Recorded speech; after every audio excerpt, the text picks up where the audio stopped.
नमस्ते साथियों, आइए स्पेसिस वॉरियर्स में स्वागत करते हैं। एनसीईआरटी चैप्टर 5 नंबर पे हम लोग आए हैं। इससे पहले 4 चैप्टर हो चुके हैं, तो जिन्होंने 4 चैप्टर नहीं देखा होगा उनको जाकर देख सकते हैं। प्लेलिस्ट में वीडियो का लिंक आपको पड़ा हुआ है। ठीक है, चलिए सेशन को स्टार्ट करते हैं। जो लोग नए होंगे चैनल को सब्सक्राइब करिएगा और पुराने लोग अधिक से अधिक वीडियो को शेयर करिएगा। इसमें हम लोग देखेंगे स्थल मंडल, जल मंडल यानी कि लिथोस्फीयर हो गया, हाइड्रोस्फीयर हो गया और वायुमंडल एटमॉस्फेयर के बारे में, कंटिनेंट वगैरह के बारे में जानेंगे। जो लोग नए होंगे चैनल को सब्सक्राइब करिएगा। चलिए हम लोग आगे बढ़ते हैं सेशन में और स्टार्ट करते हैं इसको। इसमें लिखा हुआ है आपको कि जैसा कि आप पहले अध्याय में पढ़ चुके हैं कि पृथ्वी एकमात्र ग्रह है जिस पर जीवन मौजूद है। मानव जहाँ जीवित रह सकता है क्योंकि जीवन के लिए आवश्यक तत्व जैसे कि भूमि, जल और हवा पृथ्वी पर मौजूद है। यानी कि तीनों घटक जो है मेजर डोमेन्स जो कहते हैं मौजूद है किस पे? भूमि, जल और हवा किस पे? पृथ्वी पर। ठीक है, पृथ्वी की सतह ऐसी है जिसमें पर्यावरण के 3 महत्वपूर्ण घटक हैं, आपस में मिलते हैं तथा एक दूसरे को प्रभावित करते हैं। तो मतलब हो गया कि मानिए कि ये भूमि है, ये वायुमंडल है और ये क्या है? आपका जलमंडल। आप देखिएगा भूमि से क्या होता है, कई तरह का प्रदूषण, अगर CO2 वगैरह निकलते हैं आपको वायुमंडल को प्रदूषित करते हैं। वायुमंडल प्रदूषित होगा, आपको क्या होता है? ग्लोबल वार्मिंग वगैरह होता है। उसके बाद से क्या होता है? ज़्यादा से ज़्यादा जलवायु परिवर्तन, क्लाइमेट चेंज होता है, इसके कारण नदियों में पानी भर जाता है। तो कहीं ना कहीं एक दूसरे को ये इफेक्ट कर रहे हैं। ठीक है, तो यही कह रहा है पृथ्वी का ठोस भाग जिस पर हम रहते हैं भूमंडल कहा जाता है। यहाँ से हाईलाइट कर लीजिएगा। भूमंडल यानी कि लिथोस्फीयर क्या होता है कि पृथ्वी का सॉलिड भाग है जिस पर हम लोग रहते हैं। The solid portion of the earth on which we live is called lithosphere, ऐसे कह सकते हैं। गैस की परतें जो पृथ्वी के चारों ओर से घेरती हैं उसे वायुमंडल यानी कि एटमॉस्फेयर कहते हैं, जहां ऑक्सीजन, नाइट्रोजन, कार्बन डाइऑक्साइड तथा दूसरी गैसें पाई जाती है। पृथ्वी के बड़े भाग पर जल पाया जाता है जिसे हाइड्रोस्फीयर यानी कि जलमंडल कहा जाता है। जलमंडल में जल की सभी अवस्थाएं हो सकती है, जैसे कि जल जो है बर्फ़ के रूप में भी पाया जा सकता है, जल के रूप में भी पाया जा सकता है और वायुमंडल में आपको वेपर के रूप में भी पाया जा सकता है, यानी कि वाटर जलवाष्प के रूप में भी पाया जा सकता है। और इसको वहाँ से लेकर यहाँ तक यहाँ से हाईलाइट कर सकते हैं आप। थोड़ा सा नीचे अगर आते हैं तो नीचे आपको इसमें दे रखा है कि जीवमंडल एक सीमित क्षेत्र है जहाँ स्थल, जल एवं हवा एक साथ मिलते हैं और जहाँ सभी प्रकार के जीव पाए जाते हैं। जीवमंडल का मतलब बायोस्फीयर हो गया। तो बायोस्फीयर ऐसा जगह है जहाँ पर आपके कह सकते हैं कि स्थल मंडल, जल मंडल और वायुमंडल आपस में मिलते हैं और वहाँ पर जीव पाए जाते हैं। यानी तीनों मौजूद रहेगा जब जल, स्थल और वायु, और वहाँ पे जीव पाए जाएंगे तो उसको हम लोग बायोस्फीयर यानी कि जीव कहेंगे। करें ग्रीक भाषा में लिथस का अर्थ है पत्थर, यानी इसी से निकलता है कि लिथोस्फीयर। एटमॉस का अर्थ होता है वाष्प, इससे निकलता है एटमॉस्फेयर। और हाइड्रोस से निकलता है हाइड्रोस्फीयर यानी कि जल, इसका मतलब होता है। बायोस का अर्थ है जीवन, इसी से जीवमंडल निकलता है। तो इनका इसी के बारे में दे रखा है। अब आते हैं भूमंडल यानी कि लिथोस्फीयर के बारे में हम लोग स्टडी करते हैं। पृथ्वी के ठोस भाग को भूमंडल कहा जाता है। हाईलाइट करते चलिएगा। यह भूपर्पट्टी क्रस्ट, इंग्लिश में कहेंगे, चट्टानों एवं मिट्टी की पतली परतों से बना है जिसमें जीवों के लिए पोषक तत्व पाए जाते हैं। यानी कि भूमंडल क्या होता है? यह भूपर्पट्टी के चट्टानों तथा मिट्टी की पतली परतें होती है जिसमें जीव के लिए पोषक तत्व पाए जाते हैं। ठीक है, पृथ्वी की सतह के 2 मुख्य भाग होते हैं, यानी कि जो स्थल मंडल में 2 मुख्य भाग, मतलब नीचे 2 भाग पाए जाते हैं। एक तो क्या हो जाएगा, कंटिनेंट वगैरह हो गए, महाद्वीप वगैरह हो गए, और दूसरा क्या होगा, महासागर बेसिन वगैरह। ठीक है, पानी के रूप में और स्थल। एक तो ये ऊपर हो जाएगा ना वायुमंडल। तो पृथ्वी की सतह को 2 मुख्य भागों में बांटा जा सकता है। बड़े स्थलीय भूभागों को हम लोग महाद्वीप के नाम से जानते हैं और बड़े जलाशयों को महासागरीय बेसिन के नाम से जाना जाता है। विश्व के सभी महासागर आपस में एक दूसरे से जुड़े हैं। क्या सभी स्थलीय भूभाग एक दूसरे से आपस में जुड़े हैं? ठीक है, तो महासागर कहने का मतलब कि आगे मैं दिखाऊंगा कि जैसे कि प्रशांत महासागर, यहाँ आइएगा तो इधर आपके हिंद महासागर हो गया भारत के इधर, और यही अटलांटिक महासागर में इधर मिल जा रहा है, यही प्रशांत महासागर में, तो एक दूसरे से मिले हुए हैं ये कह रहा है। नीचे एक लाइन दिया हुआ है कि समुद्र जल का तल सभी जगह समान होता है। स्थल की ऊंचाई को स्थल समुद्र तल से मापा जाता है जिसे शून्य कहा जाता है। इंपॉर्टेंट हाईलाइट कर लीजिए। यानी कहीं कभी अगर ऊंचाई, अगर हाइट मापना है तो हम लोग कभी भी समुद्र तल से मापते हैं। नहीं कहा जाता है कि समुद्र तल से इसकी ऊंचाई इतना है। तो कभी भी हम लोग जो मेज़र करते हैं डिस्टेंस, वो किससे करते हैं? समुद्र तल से करते हैं। ठीक है, जिसको 0 लाइन से हम लेते हैं, इसको हम लोग the level of sea water भी कहते हैं। ठीक है, तो इसको देख सकते हैं कि लेवल ऑफ सी जो होता है, समुद्र तल जो होता है, ये क्या होता है, मानिए कि हमको माउंट एवरेस्ट की ऊंचाई मापना है। अब बताइए कहीं हमारे पृथ्वी ऊंचा है कहीं नीचा है, तो कहाँ से मापिएगा? तो हम लोग इसको कहाँ से मेज़र करते हैं? समुद्र के लेयर से, नीचे से मेज़र करते हैं, और यहीं 88 से 48 मीटर निकल के सामने आती है। ठीक है, ये पेज को मैं डिटेल में समझाऊंगा, पहले हम लोग इसको पढ़ लेते हैं। ठीक है, विश्व का सबसे ऊंचा शिखर माउंट एवरेस्ट समुद्र तल से 8848 मीटर ऊंचा है, हाईलाइट करिए, इंपॉर्टेंट है। विश्व का सबसे गहरा भाग प्रशांत महासागर मैरियाना गर्त है। प्रशांत महासागर जो है इसके इधर मैरियाना गर्त है, वो विश्व का सबसे गहरा भाग है, जिसकी गहराई 11,022 मीटर है।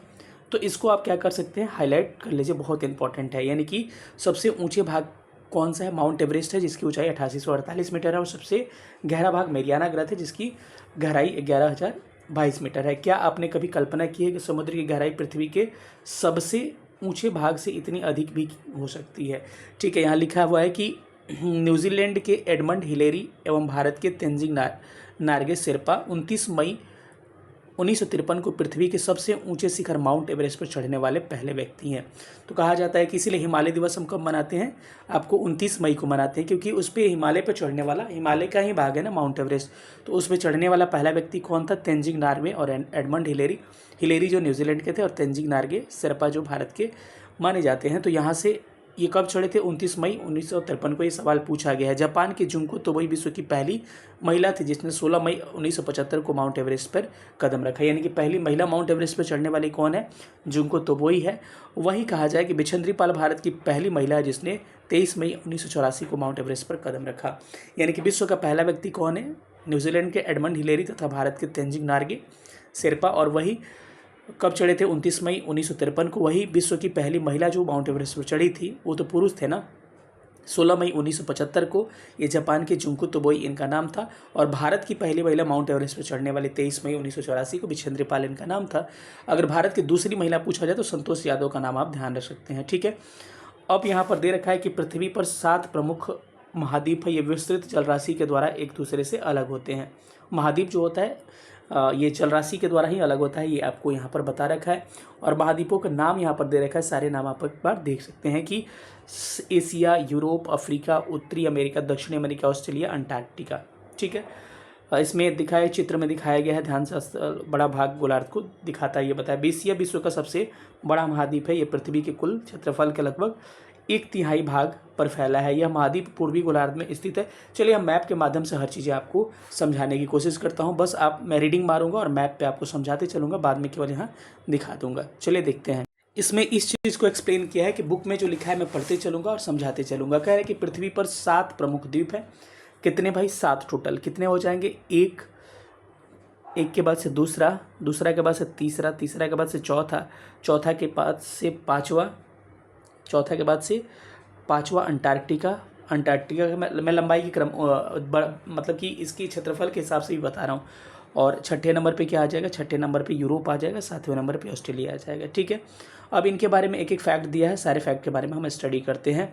अब कह रहे हैं कि एशिया विश्व का सबसे बड़ा महाद्वीप है। तो एशिया जो है विश्व का ये वाला सबसे बड़ा महाद्वीप है। और ये कहाँ पर स्थित है? पृथ्वी के कुल क्षेत्रफल का लगभग 1/3 भाग में, मतलब 3 भाग पृथ्वी है तो 1 भाग एशिया अकेले है। सोच सकते हैं यह महाद्वीप पूर्वी गोलार्ध में स्थित है। कैसे मेरे भाई? ये मानिए कि ये वाला विषुवत रेखा है, ठीक है, और ये विषुवत रेखा से कौन सा? उत्तर पूर्वी गोलार्ध में। ये उत्तर हो गया और डायरेक्शन पूर्व, तो कहाँ स्थित है? उत्तर पूर्वी गोलार्ध में स्थित है। ये चीज़ आपको बताया हुआ है। अगला लाइन में कह रहा है कि यह महाद्वीप पूर्वी गोलार्ध में स्थित है। कर्क रेखा इस महाद्वीप से होकर गुजरती है। देखिए तो हमारे कर्क रेखा एशिया के महाद्वीप से गुजर रही कि नहीं? गुजर रही ना। हम पढ़ते हैं कि भारत से, यहाँ भारत दिख रहा हो, भारत से भी कर्क रेखा 8 राज्यों से होकर गुजरती है। कर्क रेखा क्या होती है? ट्रॉपिक ऑफ कैंसर के बारे में बता दिया। 23.5 डिग्री अक्षांश को हम लोग कर्क रेखा के नाम से जानते हैं। तो 8 राज्यों से होकर गुजरती है भारत में, यानी कि एशिया से भी क्या होती है? गुजरती है। अफ्रीका से तो गुजर ही रही है, ये उत्तरी अमेरिका से भी गुजर रही है। ठीक है, आगे दिया है कि एशिया के पश्चिम में यूराल पर्वत है, जो इसे यूरोप से अलग करता है।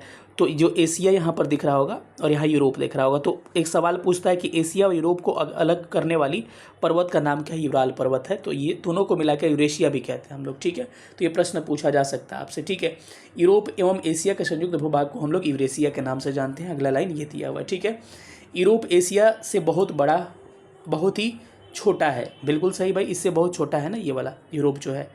मैं लिखा हुआ नहीं दिखा रहा हूँ, आप बुक में इसको देख सकते हैं, सारा मैं बुक का ही बताया जा रहा हूँ। कह रहे कि यूरोप एशिया से बहुत छोटा है। यूरोप के बारे में बताने लगा, पहले एशिया के बारे में बता रहा था। यह महाद्वीप एशिया के पश्चिम भाग में स्थित है।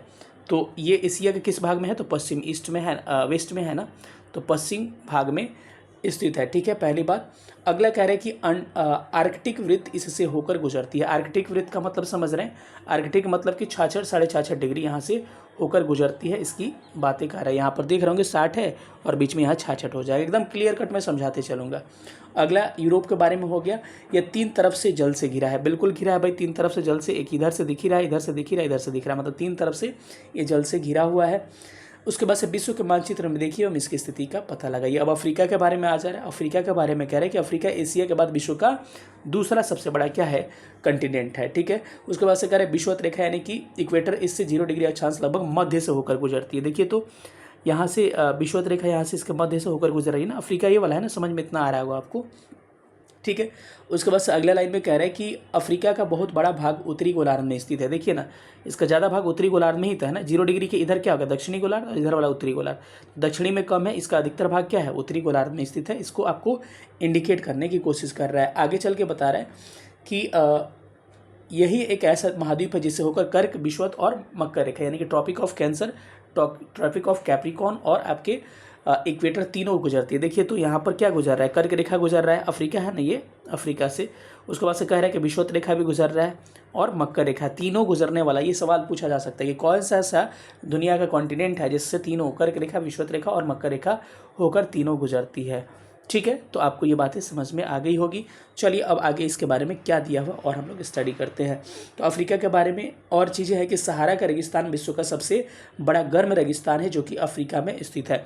यहाँ पर आइएगा तो आपको सहारा का रेगिस्तान 11 देशों में फैला हुआ यहाँ पर है और सबसे गर्म रेगिस्तान माना जाता है। इसको ये बातें बता रखा है। यह महाद्वीप चारों तरफ से समुद्र एवं महासागरों से घिरा है। लग रहा है ना, 1 2 3 4, यानी चारों तरफ से क्या है? समुद्र और महासागरों से क्या है? घिरा है। विश्व की सबसे लंबी नदी का आपने नाम सुना होगा जिसका नाम है नील नदी, अफ्रीका से ही होकर गुजरती है। यहाँ पे मैप में आप देख सकते हैं कि ये नील नदी है और जाके भूमध्य सागर में गिरती है।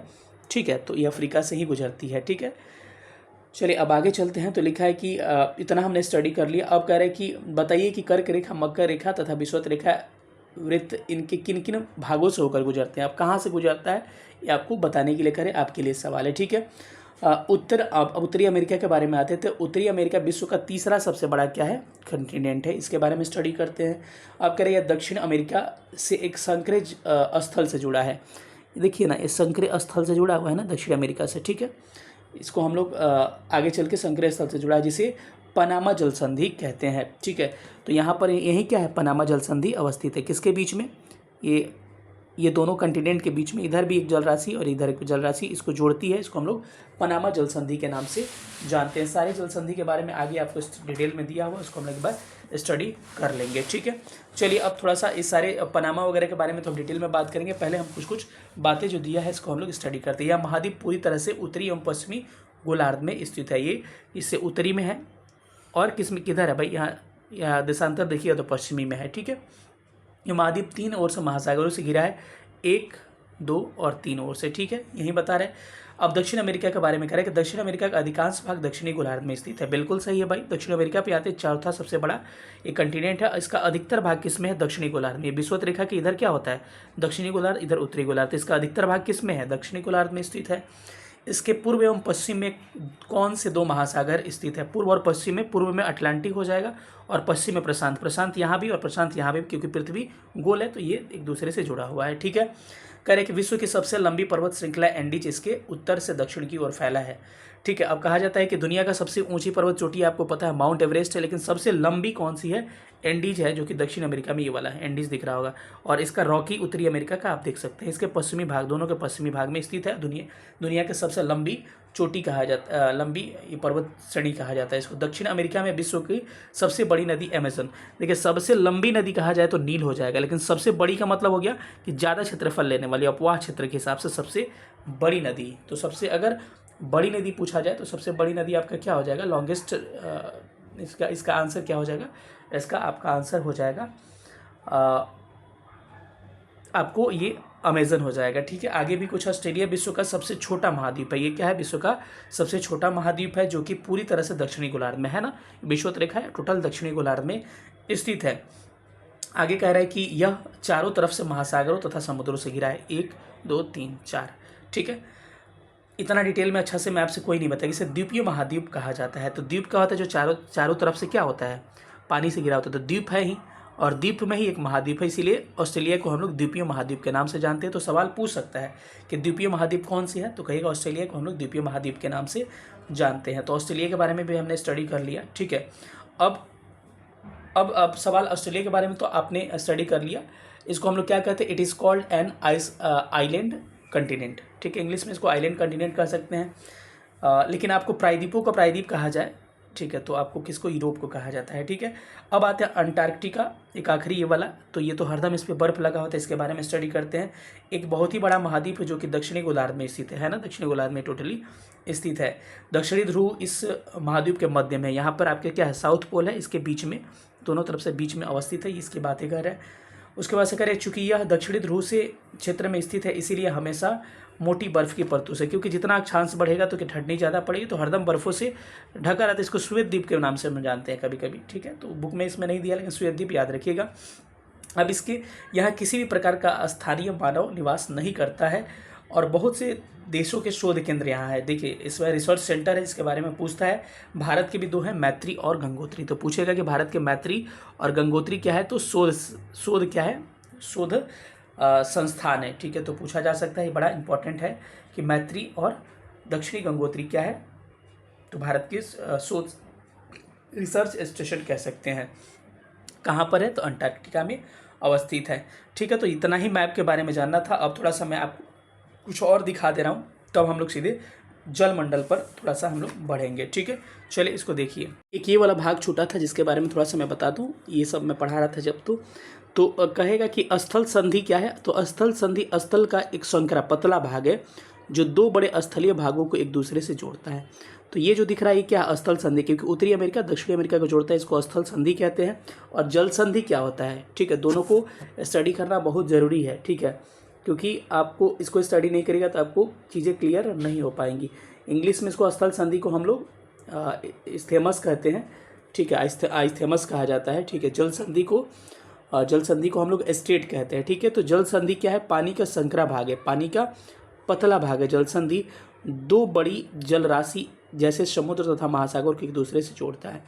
तो ये क्या है? पाक जल संधि आपने पढ़ा होगा। तो ये 2 जल राशि है, इधर भी पानी इधर पानी को जोड़ता है, इसको हम लोग जल से जुड़ जाता है, इसको जल संधि कहते हैं। और स्थल जोड़ता है तो स्थल संधि कहते हैं। और भारत एवं श्रीलंका के बीच स्थित जल संधि का नाम बताओ? पाक जल संधि, यानी पाक जल डमरू मध्य भारत और श्रीलंका के बीच में स्थित है, पाक स्टेट कहा जाता है। ठीक है, अब हम लोग अपने मुख्य बिंदु पर आते हैं। मैप वाली सारी चीज़ें आपको खत्म हो चुकी है। अब आते हैं सीधे जलमंडल पर। यहाँ तक हमने दक्षिणी गंगोत्री तक कर लिया था, अब सीधे आते हैं जलमंडल पर। आप यहाँ पर देख पा रहे होंगे कि यहाँ तक हमने कर लिया था। जलमंडल यानी कि आप हाइड्रोस्फीयर कह सकते हैं। महासागर में 97.5% जल है, और ये क्या है? लवणीय जल होते हैं, यानी कि साल्ट वाला वाटर होता है, जिसमें क्या होता है? नमक पाया जाता है, जो पीने योग्य एकदम नहीं होता है। ठीक है, अब आगे आते हैं। तो इसमें देखिएगा कि बाकी अलवण वाले जल जो होते हैं, जिसमें साल्ट नहीं होता है, वो मात्र 100 में से घटाइएगा तो मात्र आपके कितने हो जाएंगे? मात्र आपके फ्रेश वाटर 2.5% रह जाएंगे। ठीक है, तो पृथ्वी को नीला ग्रह कहा जाता है, इसको भी हाईलाइट कर सकते हैं। पृथ्वी का 71% भाग जो है किससे घिरा है? जल से, तथा 29% भाग स्थलों से घिरा हुआ है। जलमंडल में जल के सभी रूप उपस्थित होते हैं। इसमें महासागर, नदियाँ, झील, हिमानी मतलब कि ग्लेशियर, भूमिगत जल यानी ग्राउंड वाटर, वायुमंडल के जलवाष्प यानी वाटर वेपर मौजूद होते हैं। हाईलाइट कर सकते हैं। इतना पृथ्वी पर पाए जाने वाले 97% से अधिक भाग महासागरों में पाए जाते हैं, एवं इतना अधिक खारा होता है कि यानी कि 97% से अधिक जल, लगभग 97.5% हमारे महासागरों में पाए जाते हैं, और इतने खारा होते हैं कि मानव के उपयोग के लिए क्या है? ये सही नहीं है। शेष जल का उपयोग बहुत बड़ा भाग बर्फ के एवं हिमालयों तथा भूमिगत जल के रूप में, ग्राउंड वाटर के रूप में पाए जाते हैं। जल का बहुत ही कम भाग अलवण जल के रूप में यानी फ्रेश वाटर के रूप में पाए जाते हैं, जो मनुष्य के इस्तेमाल में आता है। यही कारण है कि नीले ग्रह में रहने के बावजूद भी हमें पानी की कमी महसूस होती है। ये क्या कह रहा है कि दुनिया जितने या मौजूद जल हैं, मतलब लगभग 100% का 97.5% किस में? आपको समुद्र में पाया जाएगा जलवायु जल है। बचा कितना 2.5%। अब 2.5% में भी जाइएगा तो इसमें कुछ ग्लेशियर के रूप में पाया जाएगा, कुछ आपके नदियों में पाया जाएगा, ये भी पीने योग्य नहीं होता है, ठीक है, टोटली नहीं होता है। तो इसमें से कुछ ही प्रतिशत लगभग 1.5% के आसपास पीने वाला होता है। तो अब कहा जाएगा कि इसमें इसीलिए इतना बड़ा जल मंडल होने के बावजूद भी नीला ग्रह मन पृथ्वी को कहते हैं, पानी की वजह से फिर भी हमको पानी की कमी महसूस होती है। अब महासागर के बारे में थोड़ा सा स्टडी हम लोग कर लेते हैं कि महासागर क्या क्या है, उसके बारे में मैं थोड़ा सा आपको मैं बता दे रहा हूँ, ठीक है, जिसके बारे में आपको सवाल थोड़ा सा पूछे जाते हैं। कह रहे कि महासागर जलमंडल के मुख्य भाग है, ये आपस में एक दूसरे से जुड़े होते हैं। मैंने पहले ही बताया महासागरीय जल हमेशा गतिशील रहता है। तरंग, ज्वार भाटा, महासागरीय धाराएं, महासागरीय जल 3 महत्वपूर्ण मुख्य इसकी गतियां हैं, ठीक है। यानी कि हाइड्रोस्फीयर हरदम क्या होता है, आपकी मूविंग कंडीशंस में होता है, ठीक है। तो इसके बारे में बताया गया है। कर बड़े से छोटे आकार के आधार पर क्रमशः 5 महासागर है। सबसे बड़ा महासागर प्रशांत महासागर, उसके बाद से अटलांटिक महासागर, उसके बाद से हिंद महासागर, उसके बाद से दक्षिणी महासागर, उसके बाद से आर्कटिक महासागर। ये 5 हमारे महासागर है। इसको पूछा जा सकता है, अगर इंग्लिश में इसको कहिएगा तो इंग्लिश में कहते हैं कि the 5 major oceans are, Pacific oceans हो गया, द अटलांटिक ओशियंस हो गया, द इंडियन ओशियंस हो गया, द साउदर्न ओशियंस हो गया एंड द आर्कटिक ओशियंस हो गया। इसका ऑर्डर के हिसाब से दिया है। सबसे बड़ा क्या है, प्रशांत वाला मौजूद है, ठीक है। अब कह रहे कि प्रशांत महासागर जो है, प्रशांत महासागर, इसको मैं पहले दिखा दूं आपको, नहीं तो आप इसमें भी कंफ्यूज कर जाइएगा, कि इसको देखना काफ़ी ज़रूरी है कि कौन सा महासागर कहाँ पर है। तो यहाँ पर देख पा रहे होंगे इस दोनों तरफ जो है इसको प्रशांत महासागर कहते हैं। ये वाला जो है अटलांटिक महासागर, ये वाला हो गया। उसके बाद से इधर वाले प्रशांत हमने बता ही दिया, इधर वाला हिंद महासागर हो गया और ये दक्षिण महासागर कहा जाता है। और यहाँ आर्कटिक महासागर इधर वाले उत्तरी ध्रुव वाले को कहा जाता है, ठीक है। तो चलिए, ये ऐसा दिया गया है कि थोड़ा सा हम इसी को मैप को देख के ही पढ़ाएं तो ज़्यादा आसान होगा आपके लिए। तो 5 का ऑर्डर मैंने बता दिया। अब इसके आगे क्या दिया हुआ था आपको मैं पढ़ के इसको लेके चलता हूँ साथ साथ में। आगे दिया हुआ है, इसको पढ़िएगा। तो आगे दे रखा है कि प्रशांत महासागर सबसे बड़ा महासागर है, बिल्कुल ये वाला है। ये और पृथ्वी गोल है तो इधर भी फैला हुआ है ना। इसका 1/3 भाग फैला है पृथ्वी के 1/3, यानी 3 भाग में से एक भाग क्या है, प्रशांत महासागर। पृथ्वी का सबसे गहरा जो भाग है मेरियाना ट्रेंच, यहीं पर अवस्थित है। कहाँ पर, प्रशांत महासागर में। 11,032 किलोमीटर आपने देखा होगा, ठीक है। प्रशांत महासागर लगभग वृत्ताकार है, देखिए ना, सर्कल के जैसा है ना, वृत्ताकार है। एशिया, ऑस्ट्रेलिया, उत्तर एवं दक्षिण अमेरिका इसके चारों ओर स्थित है। इसके चारों ओर कौन है, एशिया भी है, ऑस्ट्रेलिया भी है और दक्षिण अमेरिका इधर स्थित है और दक्षिण अमेरिका स्थित है। इसके बारे में दे रखा है, ठीक है। और उत्तर अमेरिका भी, दक्षिण उत्तर अमेरिका, एशिया और क्या हो गया, ऑस्ट्रेलिया, इसके चारों ओर से अवस्थित है। अटलांटिक महासागर विश्व का दूसरा सबसे बड़ा महासागर है, इसकी मैं बात कर रहा हूँ। यह अंग्रेजी भाषा एस के तरह है। ये किसकी तरह है, एस के तरह है। यह अंग्रेजी भाषा एस के आकार की, इसके पश्चिमी किनारे पर उत्तर एवं दक्षिण अमेरिका है। इसके पश्चिमी किनारे पर कौन है भाई, उत्तरी अमेरिका और दक्षिणी अमेरिका अवस्थित है, ठीक है। आगे कह रहे हैं कि उत्तर एवं दक्षिण अमेरिका अवस्थित है तथा पूर्वी किनारे पर यूरोप एवं अफ्रीका है। पूर्वी किनारे पर यूरोप और अफ्रीका। आपको पूछा जा सकता है कंसेप्ट आधारित सवाल की, उत्तरी अमेरिका किधर है, दक्षिणी अमेरिका किधर है, आपको ये ऑर्डर आपको पूछा जा सकता है, वहाँ आप फंस सकते हैं, ठीक है। आगे कह रहे हिंद महासागर की एक ऐसी महासागर जिसका, अब एक सवाल और इससे पूछा जाता है कि अटलांटिक महासागर जो है कि तट रेखा बहुत अधिक क्या है, दंतुरित है। यह अनियमित एवं क्या है, दंतुरित तट रेखा, मतलब कि टूटा हुटा है। इसकी बात करें व्यापार की दृष्टि से सबसे व्यस्तम महासागर, ये पूछा गया है कि सबसे अधिक महासागर किस महासागर से व्यापार होता है, तो आपके अटलांटिक महासागर से होता है। अब हम हिंद महासागर पर थोड़ा आते हैं, उसके बारे में स्टडी करते हैं। हिंद महासागर के बारे में देखिए, हिंद महासागर ही एक ऐसा महासागर है जिसका नाम किसी देश के नाम पर पड़ा है। यहाँ हिंदुस्तान हिंद महासागर, ठीक है।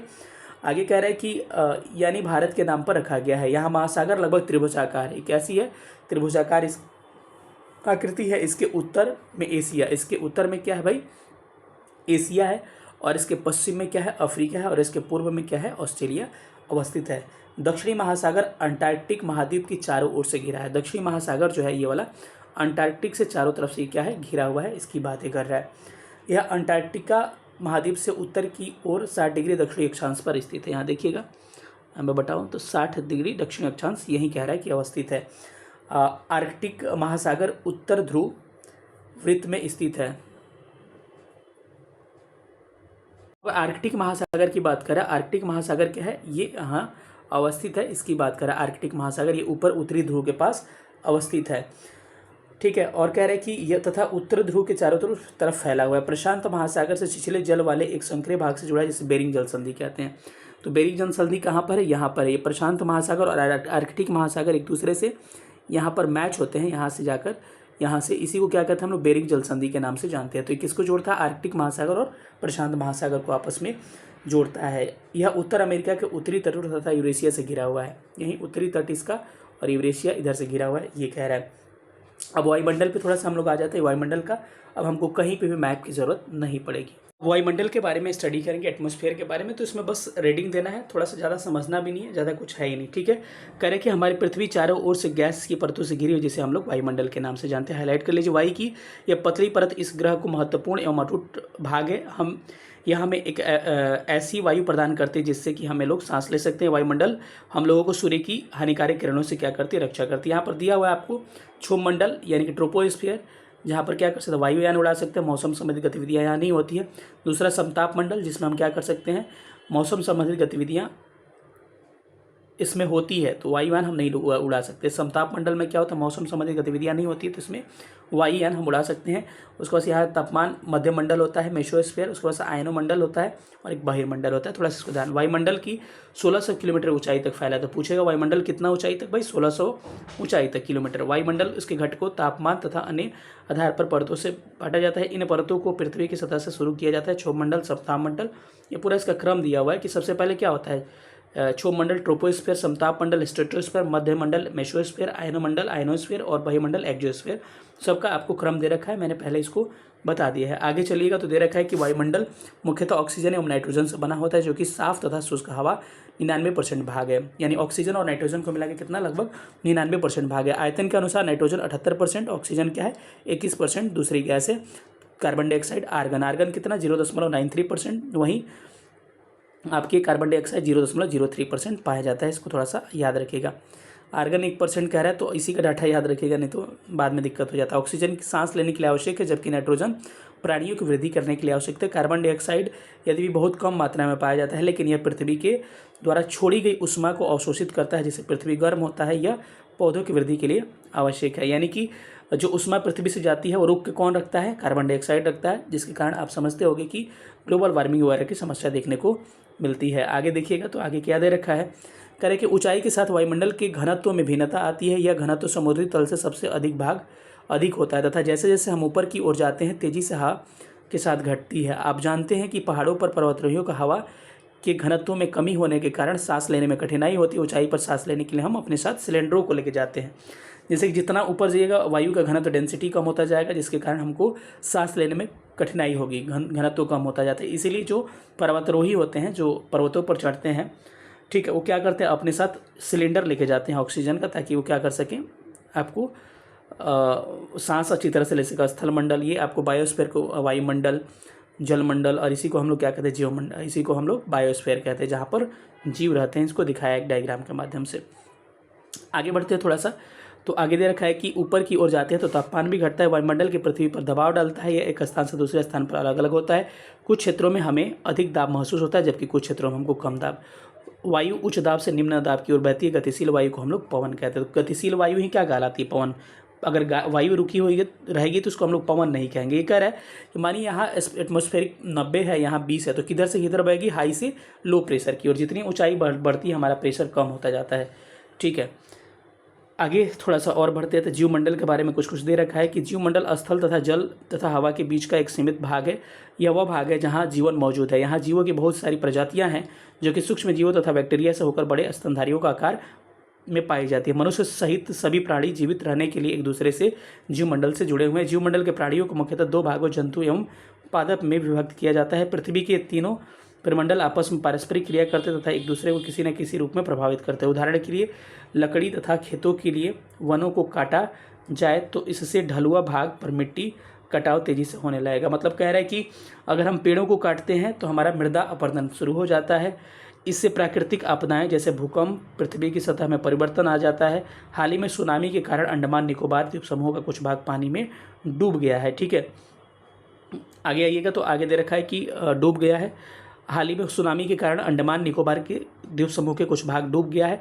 झीलों तथा नदियों में दूषित पदार्थों के प्रभाव से होने वाले उनका जल मानव के इस्तेमाल के लायक नहीं होता। यह जल दूसरे के जीवों को नुकसान पहुंचाता है। यानी कि तालाब और झीलों वगैरह का पानी हम यूज़ नहीं कर सकते। वीडियो थोड़ा लंबा होगा इसलिए थोड़ा फास्ट चल रहा हूँ, क्योंकि समझने वाला ज़्यादा कुछ है नहीं।